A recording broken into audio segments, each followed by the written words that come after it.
Hey there, Ascension Pioneers. So, guess what? I decided to make the second version of my video where I talk about the updates on the higher self, the soul groups, and the monad. The thing is that after I made the video, I went outside, I went outdoors, I went into this beautiful, bite of beautiful water, and I just took my notebook and I started writing, and I did a beautiful automatic writing because I also wanted to really get this anchored through me, this understanding that it comes forth through me, as I always like to do through my automatic writings. And I wrote this beautiful article, which I like to call writicles, and I'm just guided to read it to all of you. And this is my own way, and the videos are about me. The other videos that are recommended are just to be recommended, but I like to bring forth knowledge through me, that is really mine, so that I can be as authentic as I can be, because this is what I am, who I am. So I decided to call this article Secrets of Creation, because this is something that is very basic in its essence. This was my question. Dear Spirit, yesterday I received new knowledge and understanding about the difference between the higher self of the monad and the soul. I would like to elaborate on this with my own language and words as well to simplify it. Also, I would like to ask if I have that connection with my higher self established. So this is the writing that came forth now. Yes, the higher self and the soul is not the same. There's still a lot of mix-ups and understandings that are not full and complete. Of course, they're not wrong or bad, because everyone understands things from their own level of awareness and build their own perspective about it. When the awareness and frequency of an individual shift, which is change and elevate even higher, new understanding also comes. This is when we are ready for a new influx of knowledge, for the energy within us rises and pushes upwards. So basically, there is no wrong understanding, only more or less limited one.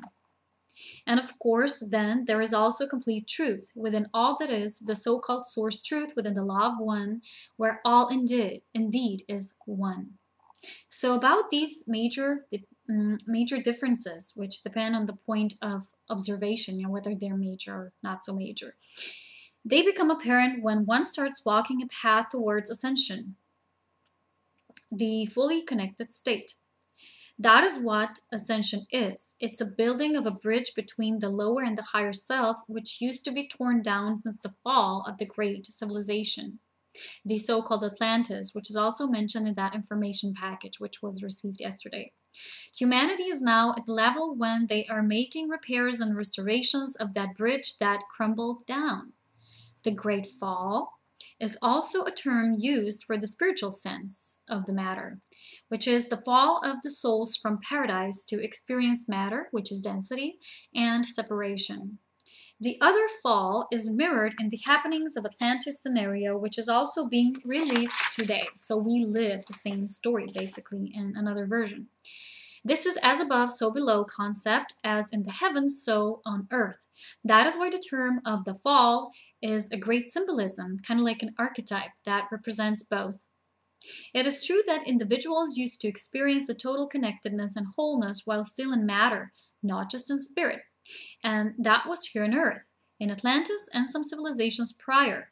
But in Atlantis, they achieved the greatest difference, kind of like the greatest expansion point. I don't know how to reference this in English. The greatest difference between physical development, because they were very evolved in their technology, and which mirrored their living quality, and of course the other aspect is spiritual awareness. So they had the greatest expansion between the physical development and spirituality, spiritual evolution. And because of this major difference, the balance between the two was the most difficult one to hold and maintain. This is why it was also abused and then lost in the Great Fall. What came after, many now already understand. And all of this happened exactly because the connection with the higher self, which is a direct link to our spiritual origin, the source self or the monad, was lost, and humanity was faced with a challenge and a great learning to start all over again. The learning was immense, And that was the great master plan for that group of souls belonging to earthly realms of incarnation anyway. It was all pre-planned and set up by the great Godhead. That is also why after the fall and the connection being lost, humans were not able to feel directly through the heart knowing, and that is why many others, who came here, of course, with the ego complex and another evolutionary path of the soul, were able to use and manipulate them because the connection was lost. So there was no soul discernment, higher self discernment. This is where guru and worshipping complex started to originate from. So that is how it was now. So that is how it was, and now humanity is in its new stage of development. This one was also set up and pre-planned for the benefit of souls learning, expansion, and remembrance, which all lead towards ascension. This new cycle is about remembering, which is also resurfacing, of everything that was, while simultaneously consciously choosing and creating the new and finally walking towards that whole and perfected state like it used to be, but while at the same time it is also different and expanded because of everything that was experienced and learned in the meantime. This is a path of a new human race for those who wish to participate in it, meaning they're ready for it in their own maturity of soul and divine timing. Everything that has happened is happening now and shall continue to happen is for a greater purpose. And when one awakens, meaning they become more and more self-aware, one starts becoming more aware of what is happening in the grander scheme of things, not just environmentally, globally, and planetary, but also galactically and universally. Now, about the difference between the soul and the higher self question. Many still put those two terms in the same box, and that is all good and fine on their level of awareness and understanding.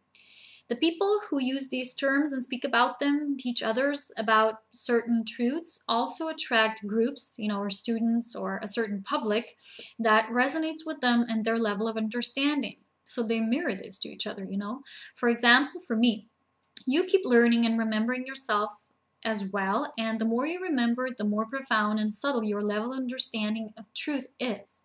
That is truth of creation principles, meaning that. And that what you're teaching before a certain level, before a certain level that is now achieved, is also good and needed for someone who will come across that level of information because he or she will need it for their further awakening and evolution. When you go deeper through your own initiations, you get further insights and therefore know and understand more. But it's not that it's more, it's just more complex. And then you're able to share this level of truth with other individuals as well, those who are ready and to resonate. We are ready when the information comes to us naturally without seeking it, usually comes through synchronicity. And we are also ready when we easily absorb and accept the information that is presented to us. If we do not, we struggle with it more and it does not come in flow. The understanding about the source self, the monad, the higher self, and the soul is a bit complex and very primal. That means that the individual needs to be connected to their own higher self, leading to their I am presence, before they can understand about the nature of it. Meaning only the higher self of an individual can actually teach about the higher self, the soul, and the ascension process. Because it needs to come through the self. All true knowledge about the self always needs to come through the self. Everything else and all that comes externally is either just information or a divine trigger that causes self-questioning that leads to going more within and finding all answers there, which is what is happening now globally. So the higher self is, in other words, an energy presence. So it's basically like a link, between the two. It's the energetic presence of the I am, presence of the monad, directly linking to the soul that is embodied in a particular physical vessel. So the soul is a fraction, kind of like a finger of consciousness that is referenced there in the videos that I mentioned in my previous video. So soul is a fraction of creation of the monad that links and interacts directly with a particular body. The higher self links directly to that soul in the physical embodiment, and the monad links directly to that higher self. That is how each of these levels are connected and how the monad that instructs the embodiment, meaning operating within the divine logic, because the monad is operating within the divine logic and will, So that monad can interchange with the soul that experiences the embodiment through the higher self. So when and if this connection is ever lost, there is no direct link between the soul and embodiment and its monad, and one is, so to say, disconnected from its source self. The monad that exists within eternity and divine will cannot freely interact with the embodied soul that exists within realms of time and free will, although the connection is never truly lost. So you see, the monad is the eternal state, and the soul within the divine will, and the soul exists within the realms of time and free will. About the question whether you, that's me, are connected or not, there is no doubt. Otherwise, these truths and concepts, this is just my example, okay? You can ask yourself the same question while you do your own meditation or writings. But writing is my strongest channel, so otherwise, these truths and concepts would not be able to freely flow through you, and you would not be granted to pass them on to other individuals, although everyone can only have their remembrance triggered and reawakened, but they need to get to it, on their own. That means to anchor it on their own. Writing is your strongest channel. That's for me. And when you write, it is your higher self that brings you these words of understanding and teaches the personality that your soul has developed in this body. Again, for me and for you, the same way. You do not channel or interact with any other entity or being, for that is not the nature of your purpose. The nature of your purpose is different. It is to bring the knowings from your higher self to yourself and teach others so they can better and faster or more easily remember their own source connection and anchor it here in this planet to help to co-create the changes that are about to take place. This is what is most needed in this stage of humanity's evolution. So this is the writing that I really wanted to read to all of you.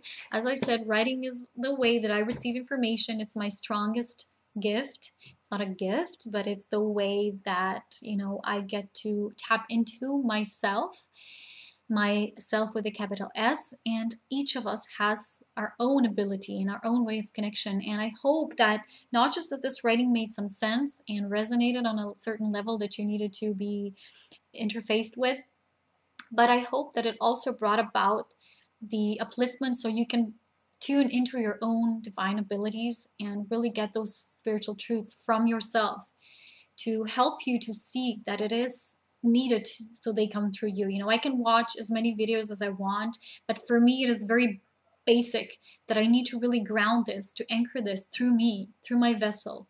My vessel gets this understanding from the connection between my soul and my monad, where I originate from, and the higher self is a direct link to that. And I hope this was simplified enough for you to understand that. So whatever way you choose is the right way, know that. Anyway, much love, dear pioneers, and I'll talk to you soon. Bye-bye.